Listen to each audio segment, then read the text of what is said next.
Imagine trying to teach a 6-year-old the exact same computational logic that engineers use to program, like autonomous drones or self-driving cars. Oh, you would totally expect just a complete meltdown. Right. Tears, intense frustration, and a very bored child wandering off to do literally anything else. Absolutely. Because we tend to think of the language of the future as something inherently inaccessible. Yeah. Written on glowing green screens, locked away in sterile laboratories, demanding years of grueling technical training. Yeah, before you can even grasp the basics. Exactly. But what if that barrier to entry is just an illusion? What if the foundational tools required to build the automated systems of tomorrow didn't look like sci-fi props, but were instead hiding inside a plastic tray of brightly colored bricks? It's a pretty wild concept. It really is, and we are taking a deep dive into the source material today to explore exactly that. Welcome to the deep dive, by the way. We're so glad you're here with us. So we have two incredibly revealing sources on the table today. One is this dense technical breakdown of the advanced Lego Spike Prime robotics kit. Lots of nuts and bolts in that one. Oh, yeah. And the other is a really practical in-the-trenches review from an educator, Mr. Hino. He uses the more streamlined Lego Spike Essential Kit to teach STEMSO, science, technology, engineering, and mathematics, to students from kindergarten all the way up through 5th grade. And it is a fascinating juxtaposition, really, because these sources force us to look critically at how human beings actually acquire complex knowledge. Yeah, exactly. I mean, we are looking at a system that disguises itself as play. But underneath, it is a highly sophisticated engineered tool designed to teach the fundamental logic that runs our entire modern infrastructure. Okay, let's unpack this, because robotics usually sounds super intimidating, right? But to understand how we learn robotics, we first need to understand what physical tools we are working with. Right, the hardware. Yeah. If you are building a robot, you are essentially assembling a digital organism piece by piece. And let's use the source's human body analogy here. Everybody needs a brain. True. In this ecosystem, that brain is a distinct yellow and white brick called the hub. But looking at the technical specs, this is not just a molded piece of plastic. Like, what is actually happening inside that hub to make it function as the central nervous system? Well, it is a remarkably dense piece of hardware. Internally, the hub contains a rechargeable battery, a Bluetooth receiver, so it can interface with a computer or tablet. Okay, so wireless communication. Exactly, and an embedded gyroscope. And that last component is critical. The gyroscope, like in a smartphone. Yeah, exactly like that. Yeah. A gyroscope acts as an internal orientation sensor, meaning the physical brick possesses its own spatial awareness. Oh, wow. Yeah, it knows its own pitch, yaw, and roll. It knows if it is falling forward, leaning backward, or turning sideways in physical space, completely independent of any outside input. Okay, so we have a brain with spatial awareness. But, I mean, a brain trapped in a box isn't very useful. It needs to be able to affect the physical world. How do we translate the digital commands inside that hub into actual movement? That requires the muscles of our organism, the motors. The kits include these surprisingly powerful, really compact mechanical motors that physically connect to the hub. And then just plug right in? Yeah, just snap them in. And when the central processor sends an electrical command, these motors execute the physical action. They drive the wheels to move the machine forward. They pivot robotic arms. They operate winches. Right, so they are the mechanisms of interaction. Exactly. But we immediately run into a significant engineering problem here. Which is? Movement alone is incredibly dangerous. Yeah. A machine that can drive forward but has no awareness of its surroundings is just a motorized projectile. Oh, right. It's just going to drive straight off a table. Or crash continuously into a wall until its gears strip, yeah. Which means our digital organism needs to be able to perceive the world around it before it makes a move. It needs senses. And that introduces the sensors. The technical breakdown details a suite of peripheral devices that act as the robot's sensory organs. Like eyes and ears. Kind of, yeah. There is a distance sensor, which functions essentially like a pair of acoustic eyes. It uses waves to measure the exact millimeter distance between the robot and a physical obstacle. Okay, that makes sense. Then there is a color sensor that can look down and differentiate between varying hues on the floor, allowing the machine to follow lines or react to visual markers. Nice. And there is a force sensor, which acts as a rudimentary sense of touch. It can register mechanical pressure so the robot knows precisely when it has bumped into a solid object or, when a human finger has pushed a button. Now, this is where the two sources diverge in a really revealing way. We have the Spike Prime kit, which the technical source describes as the advanced tier. It is absolutely loaded with all of these complex sensors we just talked All about. right, it's packed with them. But then we have Mr. Hino's review focusing on the Spike Essential Kit. And the Essential Kit seems almost intentionally limited. It definitely is. Yeah, it has exactly 449 pieces, smaller motors, and instead of a high-resolution screen, it just has a basic 3x3 light matrix. On paper, it looks like a massive downgrade. Why would an educator actively choose a system with less capability? What's fascinating here is it really comes down to the psychology of early childhood learning and the limits of working memory. Okay, how so? Well, we have to analyze why constraints are actually beneficial. Think about that 3x3 light matrix you mentioned. If a student wants their robot to display a happy face, they cannot just upload a high-resolution image. Right, because they only have 9 pixels to work with. Exactly. That physical limitation forces cognitive abstraction. The student has to figure out the bare minimum visual information required to convey an emotion. They have to think creatively within a very rigid boundary. Oh, that's really interesting. So the limitation is the lesson. Exactly. But more importantly, the streamlining is about managing cognitive load. Mr. Hino provides a highly illuminating anecdote in his review about this. Oh, right, the second graders. Yeah, he actively tried bringing the advanced Spike Prime kit into a classroom of second graders, and the experiment was just a complete failure. If the hub is the brain and the sensors are the senses, what happens when a younger student gets, like, sensory overload in that scenario? Did they just lack the physical dexterity to snap the pieces together? No, it was not a physical limitation at all. It was a sensory and diagnostic overload. The Prime kit presented them with too many variables simultaneously. Like too many things to keep track of. Right. When a second grader builds a complex robot with a color sensor, a distance sensor, a force sensor, and a high-level hub, and the robot suddenly stops working, the diagnostic waters are entirely muddy. Oh, I see. Did it stop because the color sensor misread a shadow? Did the force sensor get stuck? Is the code wrong? The student is just hit with a wall of data. It sounds like trying to read a dense novel while a television is blaring on your left and a radio is playing a completely different song on your right. That's exactly it. Your brain just hits a processing limit. You spend so much of your mental bandwidth just trying to filter out the noise that you have no cognitive energy left to actually comprehend the words on the page. That is a perfect description of working memory overload.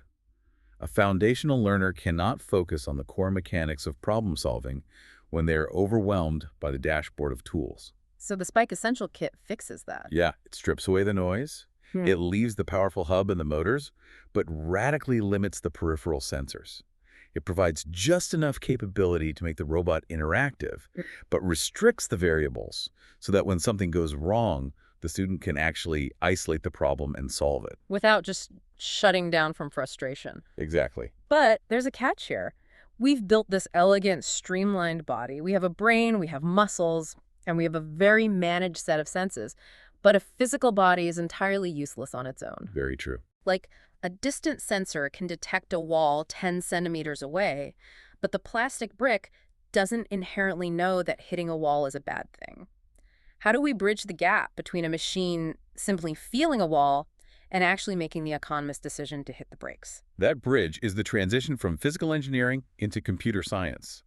The hardware requires instructions. And to teach a student how to provide those instructions, the LEGO ecosystem relies on a universal framework called the IPO loop. Input, process, output. Exactly. Every single automated system in the modern world operates on this exact same continuous loop. Like all of them. Pretty much. Whether you are looking at a smart thermostat adjusting the temperature in a house or the flight computer on a commercial airliner, the underlying architecture is input, process, output. Wow. And the sources show how this massive concept is distilled down into a tangible, observable action for a young learner. Let's trace the mechanics of that action because seeing it play out is really the aha moment of the entire system. Okay, let's do it. Step 1 is the input. The physical robot is rolling across the classroom floor. Its distance sensor sends out a signal and receives data back, indicating that a solid wall is rapidly approaching, exactly 10 centimeters away. So that raw data is the input. Right. It travels through the physical wire into the hub. Yeah. That brings us to step 2, the process. Okay, what happens there? The hub, the central computer, receives that 10-centimeter measurement. But raw data means nothing without logic.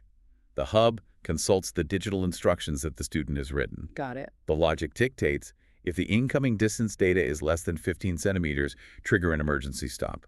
The hub compares the real-time data against that logical rule. 10 is less than 15. The condition is met. Which instantly triggers step 3, the output.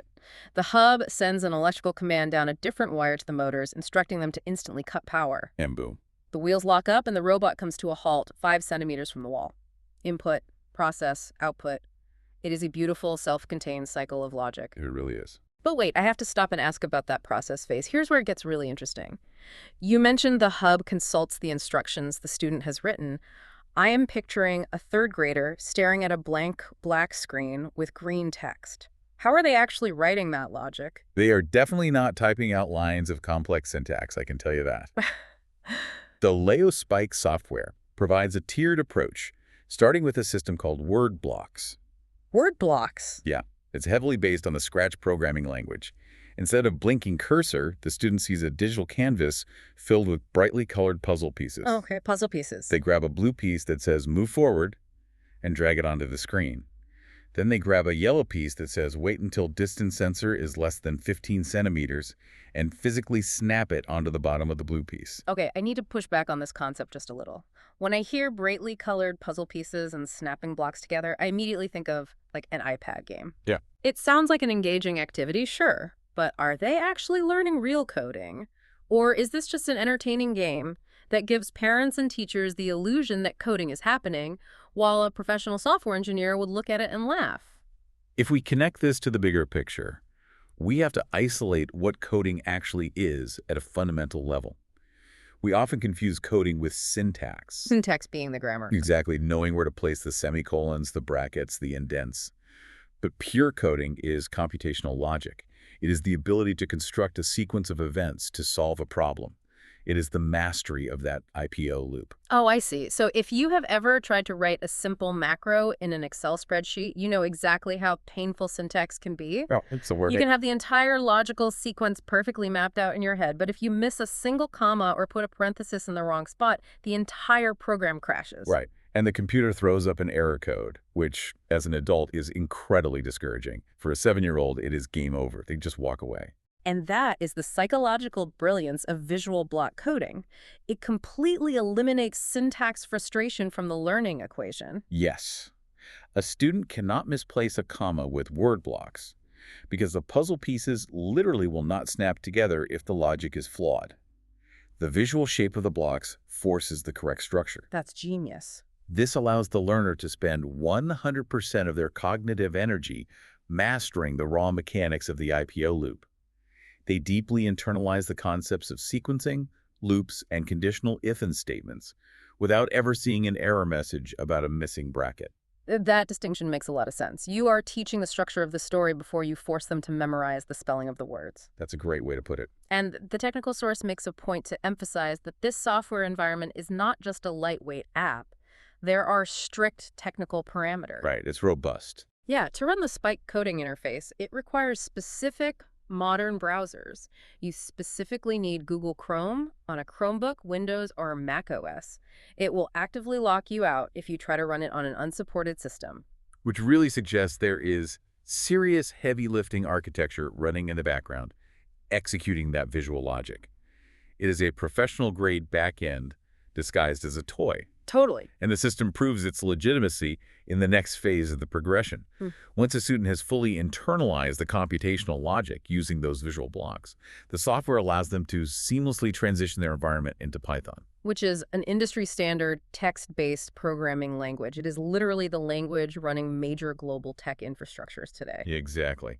And because the student already understands the underlying logic of the IPO loop, the transition to Python is no longer a massive, intimidating leap. They already get the concepts. Right. They aren't trying to learn how a loop works while simultaneously learning how to type the syntax for a loop.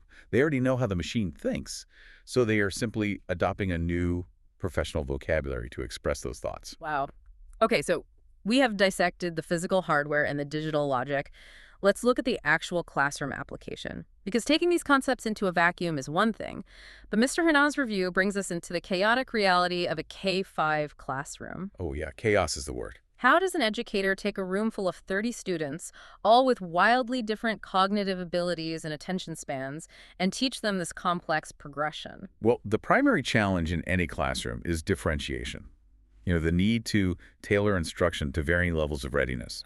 Mr. Huino points out that the true genius of the Spike Essential Kit is its extreme scalability. Scalability in what way? He does not purchase a separate watered-down kit for his kindergartners and a highly complex kit for his fifth graders.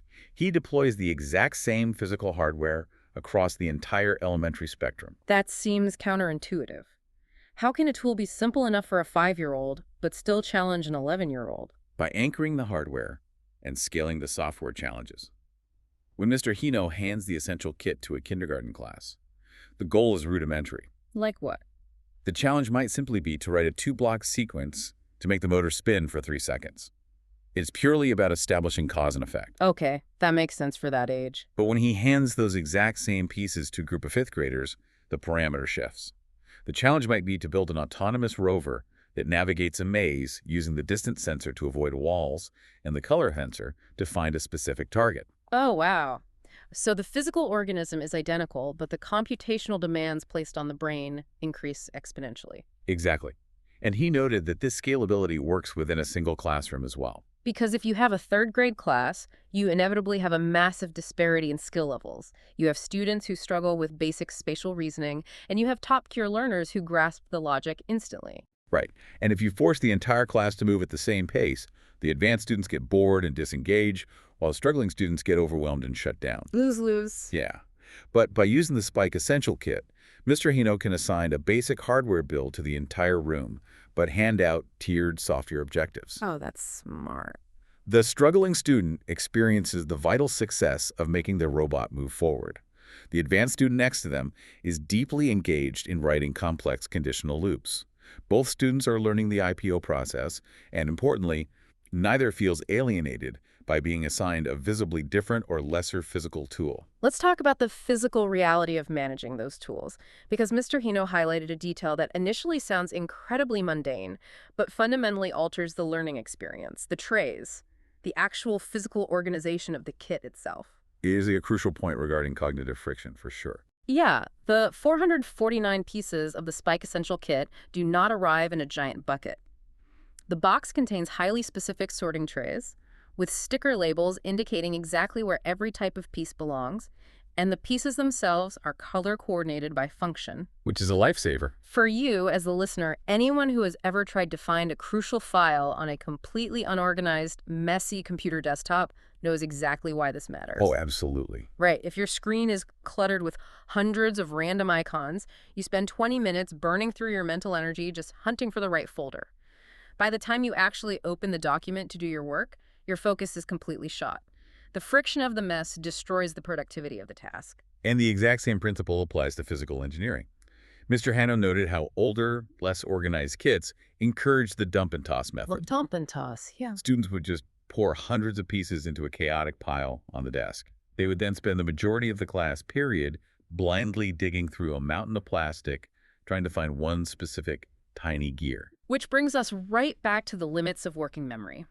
If their brain is hyper-focused on visually scanning a pile for a gray axle, they cannot be thinking about the mechanical advantage of a gear ratio or the logic of an input-process-output loop. Exactly. By enforcing a strict, color-coded organizational system, the LEGO designers effectively eliminated the cognitive friction of searching. Which is huge. The physical order of the box facilitates an orderly thought process.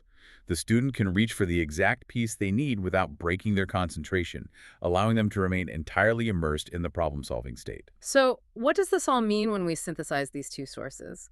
The technical manual of the Spike Prime and the classroom experience of the Spike Essential. We see a very clear philosophy emerge regarding how we should introduce complex systems to beginners. We really do. And Mr. Hino summarizes this philosophy perfectly through his hands-on experience. The Spike Essential Kit establishes a low barrier to entry.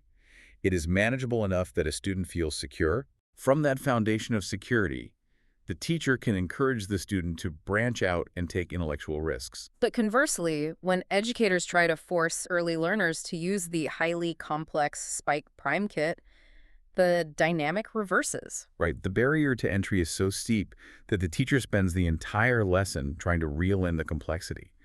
They're constantly troubleshooting sensory overloads and lost pieces instead of teaching computational logic. Because you cannot innovate if you are constantly afraid of breaking the system. You have to build the foundational confidence first. Exactly. Once a student truly understands how a streamlined system works, once that IPO loop becomes second nature, graduating to the advanced prime kit isn't terrifying. Not at all. The addition of complex Python syntax or a highly sensitive force sensor isn't an overload. It's just a new tool to plug into a mental framework they already deeply trust. The progression basically scales upward infinitely from there. And that brings us to the ultimate takeaway from these sources. While we have spent a lot of time analyzing colorful trays, plastic gears in elementary school classrooms, the overarching narrative here is not really about a toy company. Right. It is about the impending reality of global automation. The technical breakdown makes this incredibly clear. The gap between a plastic robot navigating a classroom maze and the real-world technologies shaping our society is remarkably narrow. The logic is entirely identical. Consider the autonomous navigation of a commercial drone delivering medical supplies. Okay. It relies on a suite of sensors gathering environmental data, a central processing unit filtering that data through programmed logic, and mechanical rotors executing the output commands. Wow. It is the exact same IPO loop that a third grader is mastering when they program their Lego rover to stop before it hits a desk. That's wild to think about. Or consider the robotic arms used by surgeons to perform microscopic, minimally invasive procedures. Input from the human hand, processed through a central computer to filter out tremors, and outputted as incredibly precise mechanical movements. When students interact with these kits, they are not engaged in a simulation. They are operating a micro version of the actual automated world. They are actively learning the alphabet of automation. They're discovering how to decode the hidden language that dictates how a smart city manages traffic lights, how a factory assembly line coordinates movement, and how artificial intelligence parses data. Which leaves us with a really profound shift in perspective to consider. This raises an important question. Oh, lay it on us. For generations, education has largely focused on observing and memorizing the world as it is. But if we're successfully training young learners to view the physical world through the lens of input-process-output loops, if they are internalizing the reality that their environment can be manipulated and optimized through logical sequencing, how will that change their approach to the future? Oh, I see where you're going with this. Yeah, when a generation raised on programmable architecture grows up and looks at massive, complex human problems, things like supply chain logistics, urban planning, or resource distribution, they likely won't see insurmountable chaos. Right. They will simply see a series of interconnected systems waiting to be reprogrammed and optimized. Exactly. That is an incredibly powerful thought to leave on for you listening. The idea that by giving a child a streamlined kit of plastic bricks today, you are essentially handing them the blueprint to rewire the infrastructure of tomorrow. Thank you so much for joining us on this deep dive into the source material. It's been great. We hope it helped demystify the complex mechanisms of robotics and gave you a deeper understanding of the psychology behind how we learn the language of the future. Keep questioning the systems around you, keep exploring how things work, and keep learning.